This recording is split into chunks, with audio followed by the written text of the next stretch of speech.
घरचं जे माळवं असतं की नाही शेतातलं, तसं तर काही नाही आहे आमच्याकडं. परंतु आम्ही जे टेरेस गार्डन बनवलेलं आहे की नाही, तिथं अशा मस्त फ्रेश भाजीपाला भेटतो आम्हाला रोज आमच्या म्हणजे घरात भाजी बनवण्यासाठीचा. आता ही वांगी आहेत ना, वांगी चवीची कशी ओळखायची हे तुम्हाला सांगितलेलंच आहे मी ऑलरेडी माझ्या एका व्हिडिओमध्ये. आता परत मी सांगत आहे.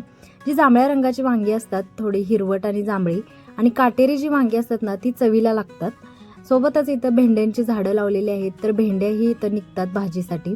म्हणजे आम्हाला घरही पुरेल एवढं इथं माळवं आम्हाला आमच्या टेरेस गार्डनमध्ये मिळतं भाजीसाठी. सोबतच कोथिंबीर ही आहे, हिरवीगार अशी मस्त कोथिंबीर मी आता उपडून घेतलेली आहे. आपण आता इथं वांग्याची भाजी बनवणार आहे. पाठीमागच्या व्हिडिओमध्ये मी वांग्याचं भरीत बनवलेली रेसिपी टाकलेली आहे. सोबतच या व्हिडिओमध्ये अशी चिरून झटपट तयार होणारी जी वांग्याची भाजी असते की नाही, म्हणजे भरून वगैरे नाही, अगदी झटपट तयार होणारी ही वांग्याची भाजी आहे ना, त्याची रेसिपी तुमच्याबरोबर शेअर करत आहे. बहुतेक जणांच्या घरी बनवतही असतील, परंतु आज मी माझी जी रेसिपी आहे ती तुमच्याबरोबर या व्हिडिओतून शेअर करत आहे.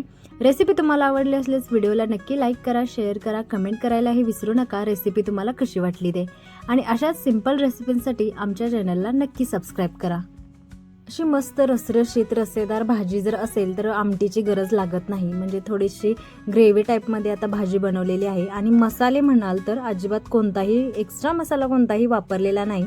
फक्त शेंगदाण्याचं जे आपण कूट बनवतो भाजीसाठीचं ते वापरलेलं आहे, आणि लसूण आणि कोथिंबीर हेच सगळे मसाले वापरलेले आहेत, जे रेग्युलर जेवणामध्ये आपण रोज खातोच आणि त्याचा अजिबात त्रास काही होत नाही आपल्याला, म्हणजे ते मसाल्यांमुळं. ज्या पद्धतीनं आपण जे विकतचे मसाले वापरतो की नाही जेवणामध्ये, त्याच्यामुळे थोडं ॲसिडिटी वगैरे होण्याची शक्यता असते. परंतु जे आपण घरी बनवतो अगदी अशा पद्धतीची जी भाजी बनवलेली आहे, त्या भाजीसाठी कोणतेही मसाले वगैरे वापरलेले नाहीत. आणि सोबत अशी मस्त गरमागरम भाकरी असेल ना, तर काही विचारायलाच नको. पहिल्यांदा तर इथं मी वांग्याचे 2 भाग करून घेतलेले आहेत, 2च भाग करून घेतलेले आहेत. आणि कोवळी वांगी आहेत, म्हणजे ही जास्त जून नाही आहेत वांगी, कोवळी आहेत. आणि पाण्यामध्ये ठेवलेले आहेत काळी पडू नयेत म्हणून. परत खलबत्त्यामध्ये इथं मी कोथिंबीर जी तोडून आणलेली आपण इथं गार्डनमधून, टेरेस गार्डनमधून, ती, आणि जे लसूण आहे ना, तो बारीक चेचून घेत आहे खलबत्त्यामध्ये. मिक्सरला अजिबात नाही वाटायचा, खलबत्त्यामध्ये चेचून घ्यायचा आणि दोन्ही एकत्र चेचायचं. म्हणजे मस्त अशी ग्रेव्ही छान तयार होते आणि टेस्टीही लागते, लसूण आणि कोथिंबीर एकत्रित चेचून घातल्यामुळे. आता कढई गरम झाल्यानंतर त्याच्यामध्ये थोडंसंच तेल टाकलेलं आहे. शेंगदाण्याचं कूट वापरलं की नाही, आणि वांग्याची भाजीला भरपूर तेल सुटलेलं असतं, म्हणून थोडंसं तेल कमीच वापरायचं आहे. इथं मी अगदी 2 ते 3च चमचे, म्हणजे छोटे चमचे वापरलेले आहे मी इथं तेलाचे. आणि त्याच्यामध्ये पहिल्यांदा फोडणीसाठी जिरे टाकून घेतले. जिरे भाजल्यानंतर याच्यामध्ये जे आपण खलबत्त्यामध्ये लसूण आणि कोथिंबीर चेचलेली होती की नाही, ती टाकून घ्यायची, तेलामध्ये थोडीशी परतून घ्यायची. आणि नंतर याच्यामध्ये आपल्याला जे आपण मसाल्यांमध्ये फक्त जे घरगुती मसाले असतात की नाही, म्हणजे रोज जेवणामध्ये वापरतो, ते लाल तिखट चटणी वापरलेली आहे. आणि चटणी आता लाल तिखट जे आहे ते तुम्ही तुमच्या गरजेनुसार इथं वापरू शकता. मी 2 चमचे इथं वापरलेले आहेत. तेलामध्ये भाजल्यानंतर काय होतं, मस्त अशी तरेदार भाजी तयार होते, तरीदार, म्हणजे कट येतो भाजीला. म्हणून जे लाल तिखट आहे ते नेहमी तेलामध्येच भाजून घ्यायचं, परतून घ्यायचं. आता मसाल्यांमध्ये एवढेच मसाले आपण वापरलेले आहेत, आणि शेंगदाण्याचं कूट फक्त वापरलेलं आहे. बाकी इतर कोणताही मसाला आपण याच्यामध्ये वापरणार नाही.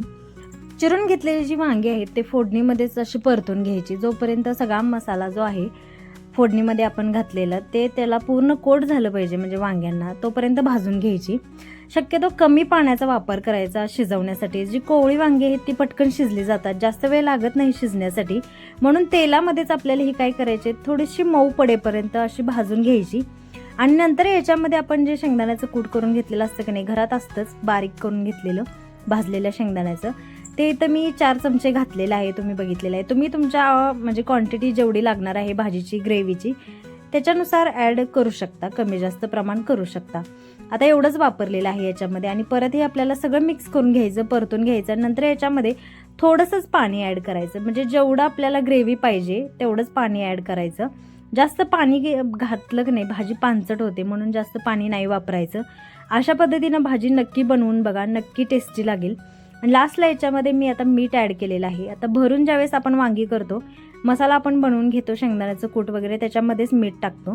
परंतु इथं मी आता मीठ टाकून घेतलेलं आहे सगळ्यात लास्टला. आणि परत आपण मिक्स करून घ्यायचं आणि याच्यामध्ये आता पाणी ॲड करायचं. आता ही जी भाजी बनवत असताना आपल्याला गरम किंवा थंड पाणी असं काही नाही ऑप्शन. थंड पाणी ॲड केलं तरी चालतं. आमटी बनवत असताना मात्र कंपल्सरी गरम पाणीच ॲड करायचं. याच्यामध्ये आता मी जो खलबत्त्यामध्ये कोथिंबीर लसूण चेचून घेतलेला आहे त्याच्यामध्ये पाणी मिक्स करून घेतलं आणि ते ॲड केलं. बहुतेक जण सगळ्याच जणी असंच करतात मला माहिती आहे. म्हणून आता हे मिक्स करून घेतलेलं आहे मी आणि पाणी बघितलेलं आहे तुम्ही मी क्वांटिटी किती घातलेली आहे. अगदी जो वांग्याच्या ज्या फोडी आहेत त्या फक्त पाण्यामध्ये डीप होतील एवढंच पाणी ॲड करायचं. जास्तही पाण्याचा वापर नाही करायचा जर ग्रेव्ही भाजी बनवत असाल तर. आणि जी ड्राय भाजी बनवत असाल तर ह्याच्यापेक्षाही कमी पाणी वापरलं तरी चालतं. अगदी थोडंसं पाणी वापरायचं.